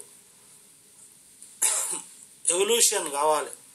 మానవ జీవ పరిణామ సిద్ధాంతం ఎప్పటి నుంచి మొదలైందో అవన్నీ తెలుసుకోవాలంటే చాలా కష్టమైనటువంటి పరిస్థితులు. ఆత్మీయులు, ధ్యానర్షి, మరి వారందరికీ, చూస్తున్న వారందరికీ కూడా వీడియో అభినందనలు తెలియజేస్తున్నా. మంచి సహకారాన్ని మా ఛానల్కి అందిస్తారని, మరి ధ్యాన సరస్వతిగా మీరు ఇప్పటి నుంచి ఎప్పుడు కూడా అహంకారాన్ని ప్రదర్శించకూడదు. మీకు ఈ ప్రకృతి చూస్తే తెలుస్తుంది. ఆ పూట ఇప్పుడు చూడండి, మనకు అడవికి పోతే కొన్ని మనకు తెలుస్తాయి. ఒక చిన్న ఉడత తీసుకోండి, ఒక చిన్న పక్షి తీసుకోండి, ఏదైనా తీసుకోండి, అవి ఆ పూటకు మాత్రమే కడుపు నింపుకొని తర్వాత పోయి యథాస్థానంలో పోయి నిద్రిస్తాయి. కానీ దురాశ మాత్రం వాటికి ఉండదు.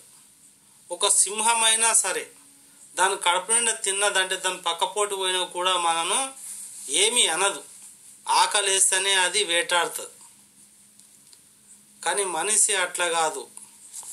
ఒక్క మనిషి ఈ అడవినంతా ఆక్రమించుకోవాలి, ఈ అడవికి నేనే రాజు కావాలి అంటే నీకు ఆశ ఉంటే కావచ్చు. కానీ అంతటి శక్తి కూడా నీకున్నదా లేదా అనేది నిర్ధారణ చేసుకోవాలి. మనము ప్రకృతి కన్నా చాలా బలహీనమని గ్రహించుకోవాలి. అయినా మన ప్రయత్నం మానకూడదు. మరి దినదిన అభివృద్ధిగా ఎదుగుతున్న భారతదేశానికి మరి మీరే పట్టుకొమ్మలు, మీకు ఆశీస్సులు అందజేస్తున్నాము. మంచిగా చూడండి. మీ యొక్క అమూల్యమైనటువంటి ఏదైనా కామెంట్ చేస్తే చెయ్యండి. మరో ప్రస్తావిక, ఒక వినూత్న మహాబృహత్ కార్యాన్ని చేపట్టి ధ్యాన మహర్షి గారు ఇప్పటికి వరకు మనకు ఎన్నో మహాగ్రంథాలను అవపోసన పట్టి ముద్ర రూపంలో అందించారు. ఇప్పుడు భగవద్గీత మహోన్నత గ్రంథం మానవ జీవితంలోని ఆధ్యాత్మిక జ్ఞానాన్ని స్మరించడమే కాక వాటికి అద్భుతమైన అర్థవంతమైన భావాలతో చూపించినారు.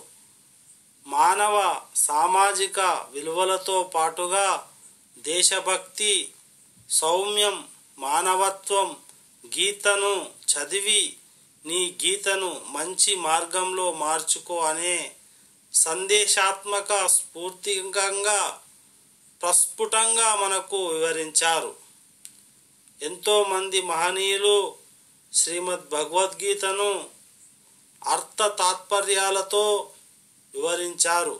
కానీ ఇందులో మహోన్నతమైన విలక్షణమైన భావాలను సున్నితంగా వివరించారు. ప్రతి మానవునికి ఇది ఒక మైలురాయి అవుతుంది, కావాలి కూడా. స్ఫూర్తిదాయకమైన ఆశయాలు ఇందులో నిండి నిగూఢితమై ఉన్నాయి. ఇంత గొప్ప గ్రంథంలో నాకు చిన్న అంశము కల్పించిన నందుకు చెప్పడానికి మీ అందరికి కూడా ధన్యవాదాలు తెలియజేస్తున్నా. మహాగ్రంథంలో ముఖ్యమైన శ్లోకాలను ఎన్నుకొని వీటికి భావార్థ తాత్పర్యాలతో అందించారు. సృష్టి స్థితి లయకారకులు మొదలు ప్రతి మానవుడు ఎలా మెలగాలో తెలియజేస్తుంది ఈ యొక్క మహాగ్రంథం. ఈ యొక్క ప్రకృతి స్వరూపమే ఒక మహా నిఘంటువు, మహాగ్రంథము మనకు అన్ని తెలిపేటటువంటిది. అందరూ తప్పక చూడండి, చూసి నేర్చుకోండి. చదివితే కాదు, చూసి పరిశీలించండి. పరిశీలిస్తే మీకు ఇదంతా నడిపించేది ఒక మహాశక్తి ఉన్నదని మీకు నమ్మకం కాదండి, ఇది వాస్తవం అని అప్పుడు తెలుస్తుంది. కావున అందరూ ఈ గ్రంథాన్ని హృదయపూర్వకంగా అంగీకరించి జ్ఞానాన్ని స్వీకరించి విశ్వ మానవాళికి అందిస్తారని నేను ఆశిస్తున్నాను. ఆ జాలువారే కొండలపై నుంచి నీళ్లు జలపాతాలు కిందికి ఎలా జారుతున్నాయి? అక్కడ ఏముంది? పైకి వెళ్ళొచ్చు కదా, మరి కిందికి ఎందుకు జారుతున్నాయంటే ఆకర్షణ, భూమికి ఆకర్షణ ఉంది కాబట్టి ఆ విధంగా మనకు కిందికి జాలువారుతూ ముందుకొస్తున్నాయి. శుభం భూయాత్. మరి ఈ యొక్క అవకాశాన్ని ఇచ్చినందుకు మరి ఒక చిన్న భగీరథ ప్రయత్నంలా మీకు కొన్ని విషయాలు చెప్పాల్సి ఉంది. ఫస్ట్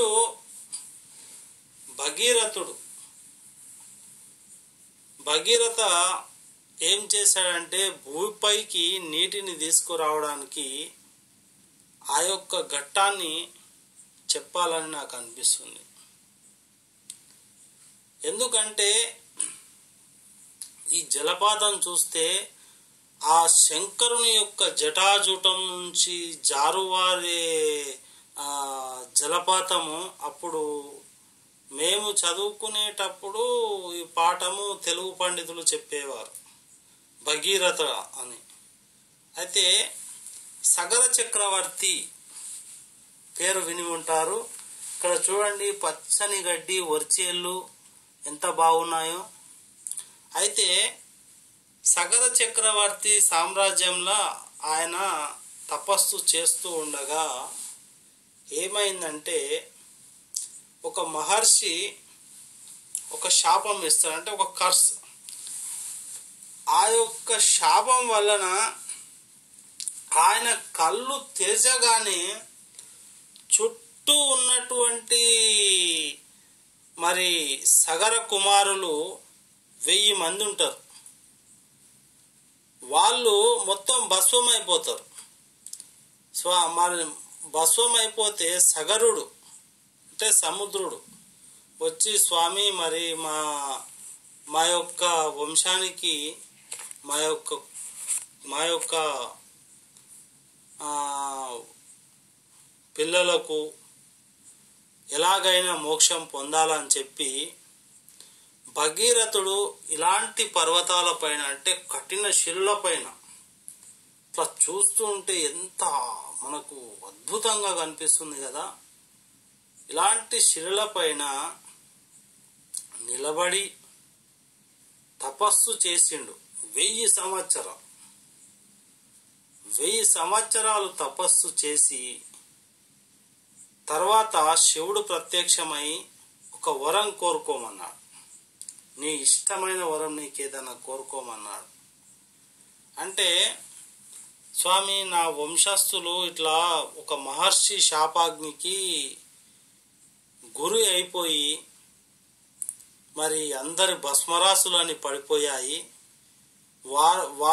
వాళ్ళు సుభిక్షంగా మరి బయటికి వచ్చి తరించి మోక్ష మార్గాన్ని చేరుకోవాలంటే నీ యొక్క గంగను మాకియ్యవయ్యా.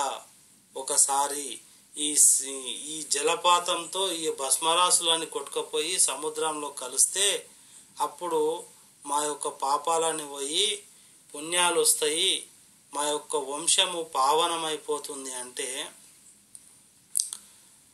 ఈ యొక్క భూమి భరించగలదా అంత పెద్ద గంగ వస్తే అని అంటాడు. అందుకే ఇప్పుడు ఆకాశ గంగ అంటాం చూడు మనము. మన తిరుపతిలో ఈ యొక్క శేషాచలం నుంచే ఆ యొక్క ఆకాశ గంగ బయలుదేరినటువంటి జలపాతం ఇప్పుడు వెంకటేశ్వర పాదాల కింద కూడా మహాజలపాతాలు ఉన్నాయి, ఇలా ప్రవహిస్తూనే ఉంటాయి. మనం శేషాచలం అడవిలోకి అయితే ఎంట్రెన్స్లోకి వచ్చాం, కొన భాగంలోకి. లోపలికి పోవడానికి ఇంకా ఎక్కువ అనుమతి అయితే మనకు లభించదు. ఎందుకు అంటే కొన్ని గవర్నమెంట్స్ రూల్స్ ఉంటాయి, మరి అంతవరకు పోవాలి. ఎక్కువ లోపలికి పోతే సింహాలు, చిరుత పులులు లాంటివి కూడా మనకు ఎదురయ్యే అవకాశం ఉంది. అయితే ఆ యొక్క పరమేశ్వరుడు ఏం చెప్పిండంటే, అబ్బా భగీరథ 1000 సంవత్సరాలు నువ్వు తపస్సు చేసినావు కదా, మరి గంగను మరి భూమి ఎట్లా ఆపగలగాలి అని భూమి ఆపగలదా అని అంటాడు. అంటే మరి నాకు తెలియదు స్వామి, అది నీకే తెలవాలి అని పరమేశ్వరుడు అంటాడు.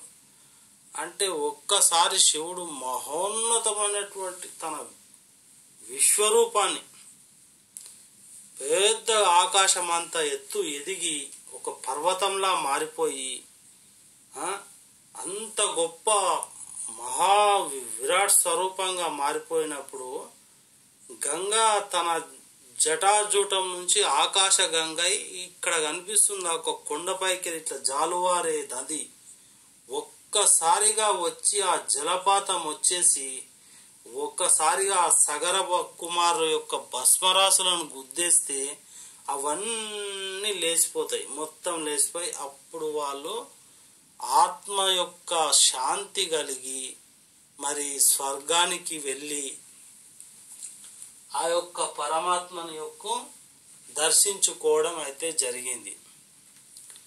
ఈ విధంగా కీర్తివంతులు ఘన కీర్తిని పొందిరు.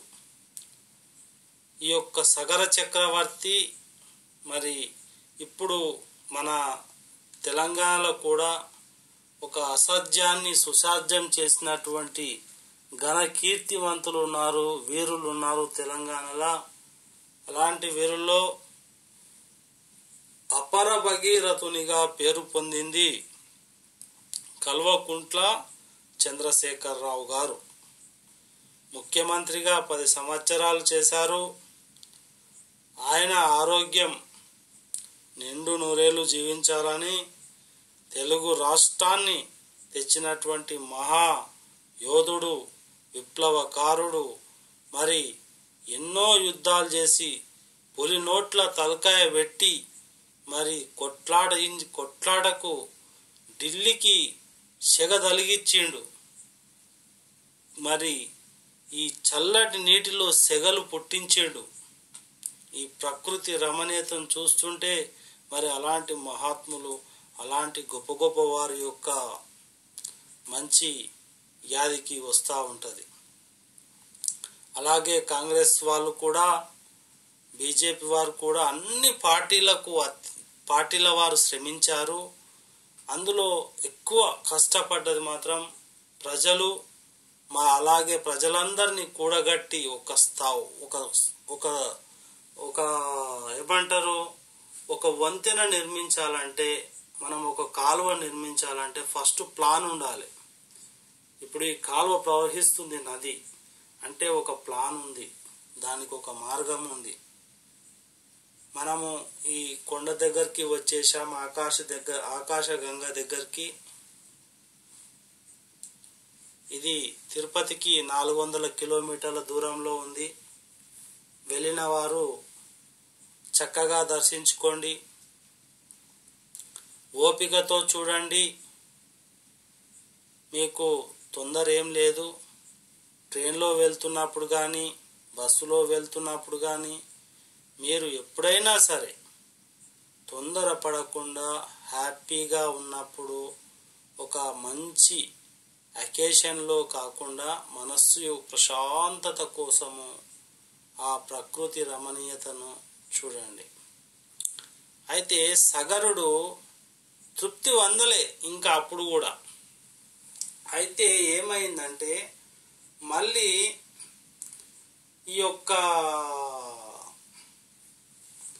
భగీరథుడు ఏం చేసిండంటే ఆ కోపాగ్నికి భూమి బద్దలై కొట్టుకొని పోతుంది ఆ యొక్క నీటి వేగానికి.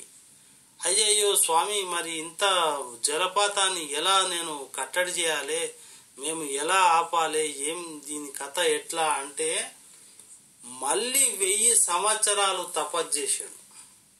నీటిని నియంత్రించు స్వామి అని అంటే అప్పుడు మళ్ళీ 1000 సంవత్సరాలు తపస్సు చేసిండు భగీరథుడు. తపస్సు చేయగా చేయగా చేయగా శివుడు ప్రత్యక్షమై, అబ్బా భగీరథుడు అంటే భగీరథుడే, పట్టు విడవని మహావ్యక్తివయ్యా నువ్వు. భగీరథుడిని భూమిపైకి నీటిని తీసుకొచ్చిన యోధుడివే కావు, నువ్వు మహాబలశాలివి. ఆచంద్రతారార్కము అంటే ఈ సూర్యచంద్రుడు ఉన్నంత వరకు, అంటే మన సూర్యుడు ఇప్పుడు 450 కోట్ల సంవత్సరాల నుంచి 500 కోట్ల సంవత్సరాలు అవుతుంది. మన భూమి పుట్టి 450 కోట్ల సంవత్సరాలు, ఇంకో 500 కోట్ల సంవత్సరాలు ఉంటాడు మన సూర్యుడు, ఆ తర్వాత ఉండడు. అయితే మీరు ఇది సూడో సైన్స్ అని మీరు అనుకోకండి, జరిగినవి ఇవన్నీ నిజాలు. అయితే మరి ఇదంతా బాగానే ఉంది. మరి చూడండి, భారతదేశానికి అత్యంత వ్యవసాయ ప్రధాన దేశం, మన దేశంలో పండినంత పంట మరే దేశంలో పండదు. ఎందుకయ్యా అంటే అది అంతే. భగీరథుడు తపస్సు చేసి ఆ ప్రాంతానికి ఆ యొక్క ఉష్ణోగ్రతను, ఆ యొక్క డిగ్రీని, ఆ కోణాన్ని, భూమిని అలా మలిచేశాడు. మన ధ్రువ ప్రాంతంలో కూడా మన ఏమంటారు, ఉత్తర ధ్రువంలో కూడా ఉండనంత మంచు మన భారతదేశం ఉత్తర భాగం లోపల అంత మంచు ఉంటుంది. కైలాస పర్వతం మొదలుకొని ఇక్కడ వరకు, టిబెట్ ఆ ప్రాంతాలు అంతవరకు చూసుకుంటే అంతటి మహోన్నతమైనటువంటి ఆ నీళ్లు అవన్నీ ఈ యొక్క శేషాచలం అడవిల నుంచి కూడా మనకు వెళ్తూనే ఉంటాయి. కృష్ణానది, గోదావరి, తుంగభద్ర, ఇలా అనేక నదుల సంగమం. లాస్ట్ ఎక్కడయ్యా అంటే కలిసేది సాగర సంగమం అంటాం చూడండి. ఈ యొక్క ఆంధ్రప్రదేశ్లో ఉన్నటువంటి సాగర సంగమం దగ్గర త్రివేణి సంగమం అంటారు, లేదా సాగర సంగమం అంటారు. శ్రీశైలం దాటిపోయిన తర్వాత ఇంకా కొన్ని 200 కిలోమీటర్లు ప్రయాణించి చివరికి భారతదేశాన్ని మొత్తం సస్యశ్యామలం చేసి అన్ని రాష్ట్రాలకు నీటిని పంపించి జీవనదులుగా, జీవనాడులుగా, దేశానికి అన్నం పెట్టే జీవనదులు ఏవైనా ఉన్నాయంటే ఆ యొక్క గంగోత్రి, యమునోత్రి నుంచి మన హిమాని నదాల నుంచి వచ్చిన నీరే. ఆ నీటి వలన మరి 150 కోట్ల మంది జనాలకు ఆహారం లభిస్తుంది. ఈ యొక్క భరత భూమి, భరత వర్షే, భరత ఖండే అంట. అందుకే విశ్వ గురువుగా ఎదిగాము అని ప్రపంచ దేశాలు ఎందుకంటున్నాయి? మన తాన ఉన్నంత ఆహారము కానివ్వండి, ఖనిజ సంపదలు కానివ్వండి, మరి ప్రకృతి సంపద కానివ్వండి, మీరు నగరాలే కాదండి, నగరాల్లోకి వెళ్ళి అప్పుడప్పుడు ఒక చిన్న కారు తీసుకొని మంచిగా, ఇప్పుడు ఫ్రీ బస్సు ఉంది, మన గౌరవనీయులు రేవంత్ రెడ్డి గారు ఫ్రీ బస్ వేశారు లేడీస్కు. అంటే భార్య భర్తలు పోతే ఒకరికి టికెట్ ఫ్రీ. మన తెలంగాణ వరకు, అచ్చంపేట వరకు అయితే అవతల కొద్ది అంటే ఒక 100-200 ఉంటుంది అంతే. శేషాచలం అడవులకు మొత్తము తిరుపతి పోవడానికి ఒక 10,000 లేదా 5,000 ఒక మనిషికి పడుతుంది. పోయేటప్పుడు ఒక 500 కిరాయి, వచ్చేటప్పుడు 500 కిరాయి. కానీ ఇలా ఎక్స్ప్లోర్ చేయాలంటే ₹1,00,000 వరకు ఖర్చు అవుతుందండి, ఇంకెక్కువనే కావచ్చు. మరి అలాంటివి రిస్కులు చేసి చూడాలనుకుంటే మాత్రము కొంచెం మంచి అనుకూలంగా, డబ్బు అనుకూలంగా ఉన్నప్పుడు మాత్రమే పోండి. అలా అనుకూలంగా లేనప్పుడు వెళ్ళవద్దని కూడా తెలియజేస్తున్నాను. మన యొక్క విదేశీయులు తర్వాత ప్రపంచంలో ఉన్నటువంటి టూరిజం శాఖకు అభివృద్ధి చేస్తున్నారు. ఇప్పుడు మన తిరుమల ఘాట్ రోడ్లు అన్నీ కూడా మన ఇప్పుడు వర్షము చాలా భీకరంగా ఉంది. ఈరోజు కరెక్ట్ 9 తారీఖు సోమవారం. ఈరోజు సెప్టెంబర్ 9, 2024. ఈరోజు భీకరమైన వర్షం ఉందండి. నిజంగా ఇక్కడ ఈ ప్రాంతంలో ఉట్టిగా తిరగవచ్చు, ఒక్క మనిషి కనిపించకే పోవడానికి కారణం ఎందుకంటే సైలెంట్గా కాలువ పోతూ మేము తీస్తున్నాము. ఆ విధంగా అయితే ఈ యొక్క షూటింగ్ జరుగుతూ ఉంది. ఇది బయట దేశం, ఇక్కడెక్కడ ప్రాంతాల వారు విదేశీయులు కూడా వచ్చి చూస్తున్నారు. మనం కొండ దగ్గరికి వచ్చేసాము. కొండ చర్యలు విరిగి పడతాయా మరి ఎలా అని భయపడుతూ బయలుదేరడం అయితే జరుగుతుంది. ఇక్కడ శేషాచలం అడవులు అయితే మనము మంచిగా చూడవచ్చు. ఈ అడవి ప్రాంతాన్ని కొన్ని ఇండ్లు కూడా ఉన్నాయి. ఇక్కడ కొంతమంది మరి గిరిజన ప్రాంతాల వారు కూడా ఉన్నారు. మరి శాంతి భద్రతలకు పెట్టింది పేరు మన భారతదేశం. ఇక్కడయ్యా శాంతి భద్రతలు సమానంగా ఉంటాయంటే మన భారతదేశం. వేరే దేశంలో చూడండి, స్త్రీ ఎక్కువ పూజింపబడేది కూడా భారతదేశంలోనే. వేరే దేశాలలో ఆ కల్చరు వాళ్ళకు విపరీతమైన స్వేచ్ఛ ఇవ్వడం వల్ల వాళ్ళకు ఏమైపోయిందంటే కొన్ని అనర్థాలు ఎదుర్కొంటున్నారు. అవి మన దేశంలో లేవు. మనం మంచిగా ఉన్నాం. అందుకే మన దేశం నుంచి వాళ్ళు నేర్చుకొని ఇక్కడ వచ్చి మన రామ మందిరాన్ని, అలాగే మన యాదగిరి గుట్ట దగ్గర ఉన్నటువంటి స్వర్ణగిరి దేవాలయాన్ని, మరి సుందరీకరణ చేసిన యాదగిరి గుట్ట కేసీఆర్ గారు ముఖ్యమంత్రిగా ఉన్నప్పుడు ఎంతో గొప్పగా యాదగిరి గుట్టను కూడా ఆయన చాలా మరి తెలంగాణ రాష్ట్రంలో కీర్తి కిరీటం ఎప్పటికీ యాదాద్రి లక్ష్మీ నరసింహస్వామి దేవాలయం, అలాగే గోపీకృష్ణ అనే ఒక భక్తుడు మరి స్వర్ణగిరి దేవాలయాన్ని నిర్మించడం, ఆయన కూడా ప్రపంచ ప్రసిద్ధిగాంచిన గొప్ప వ్యక్తిగా పేరు ప్రఖ్యాతులు తెచ్చుకున్నారు. మరి ఇవన్నీ నిజాలు అని నేను తెలియజేస్తున్నాను. ఎందుకంటే మనము ప్రకృతిని చూసి ఆస్వాదిస్తూ కొన్ని మాటలు వింటే మనసుకు ప్రశాంతత కలుగుతుంది. అలాగే భగీరథంతో పాటు మనం ఇంకా లోపలికైతే వెళ్తా ఉన్నాము అడవిలోకి. ఇక్కడ చెంచోళ్ళు ఉన్నారు. ఈ చెంచు జాతులతోని వాళ్ళు ఈ వాన దెబ్బకు కాల్ చేసిపోయారు మొత్తం ఇళ్ళని. అయితే ఇప్పుడు ఎవరు లేరు. భగవద్గీత ఆత్మజ్ఞానానికి బాట. చదవండి, చదివించండి. ఓం నమో వెంకటేశాయ. ఈ పర్వతం చూడండి, శేషాచలం అడవులలో ఇలా లోపలికి పోతే ఇక్కడ కురుస్తుంది చూడండి జలధార. అది ఆ నీరు ఆకాశగంగ నీరు అంటే అమృతంతో సమానం నా దృష్టిలో. అస్సలైన నీరు నువ్వు వేరే దేశాల్లో ఈ నీరు ఒక బాటలు కొనుక్కోవాలంటే 2000 నుంచి 3000 కావాలి. అంటే అంత పరిశుద్ధమైన నీరు అది. అందులో ఏమీగా నీకు రంగు, రుచి, వాసన ఏది ఉండదు. కేవలం నీరు మాత్రమే.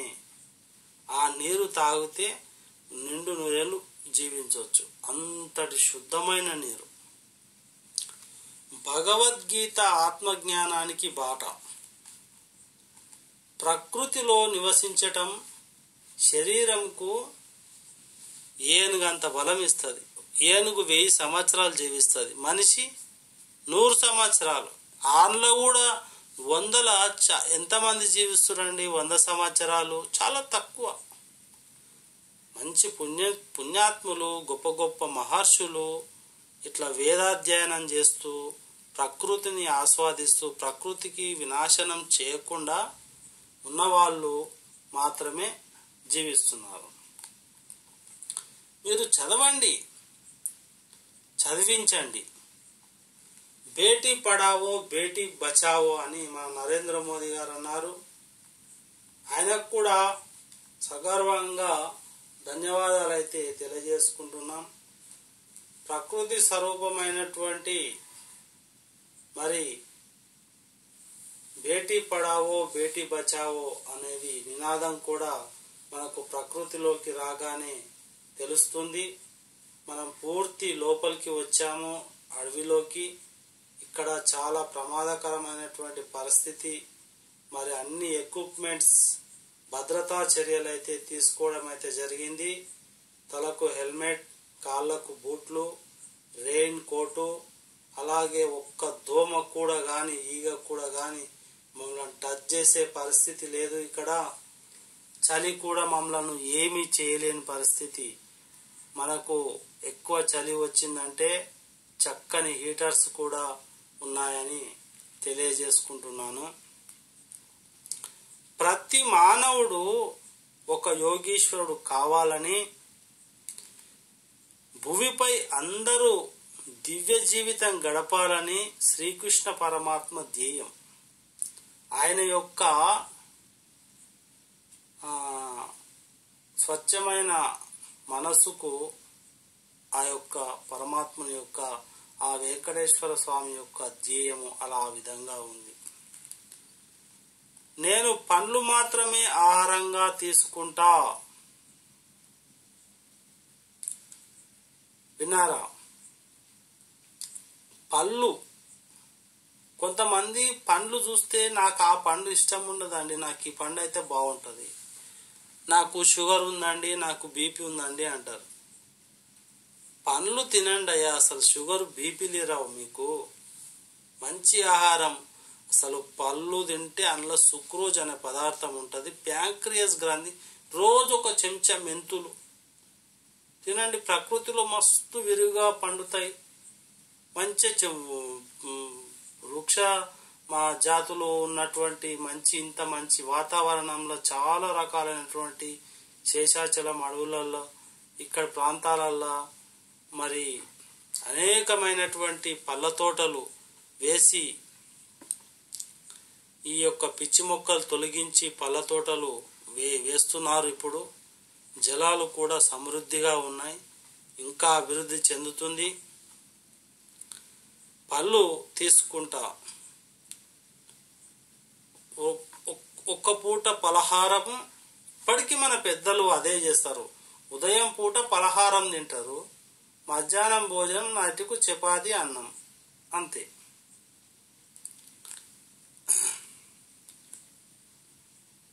పితామహ బ్రహ్మచారి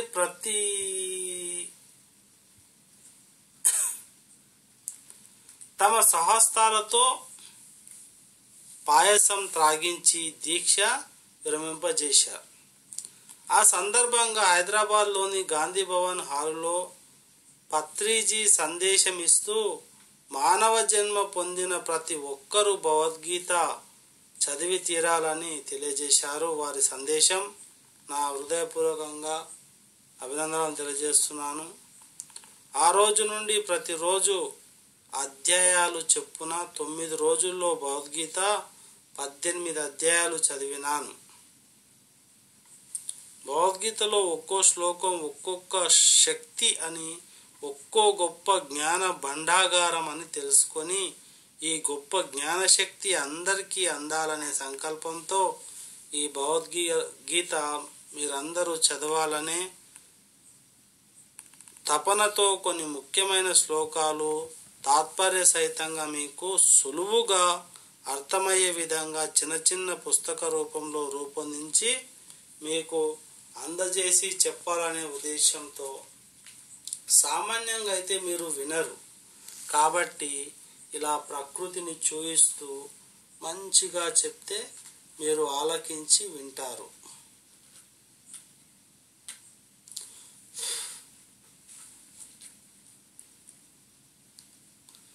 ఆప్తవాక్యం. పితామహ బ్రహ్మర్షి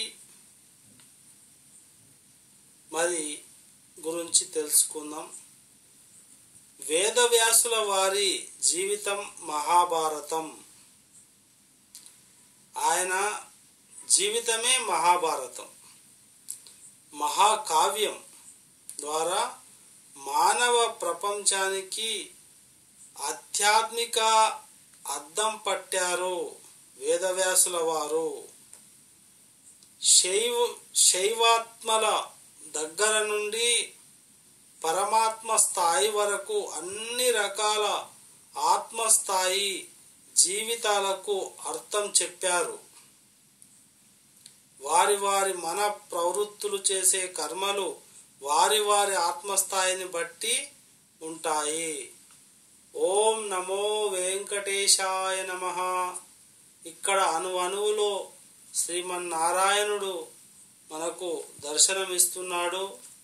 అందరూ ఆ ప్రకృతిని ఓం నమో వెంకటేశాయ అంటూ వినండి. తిరుమల తిరుపతి దేవస్థానం శేషాచలం అడవులు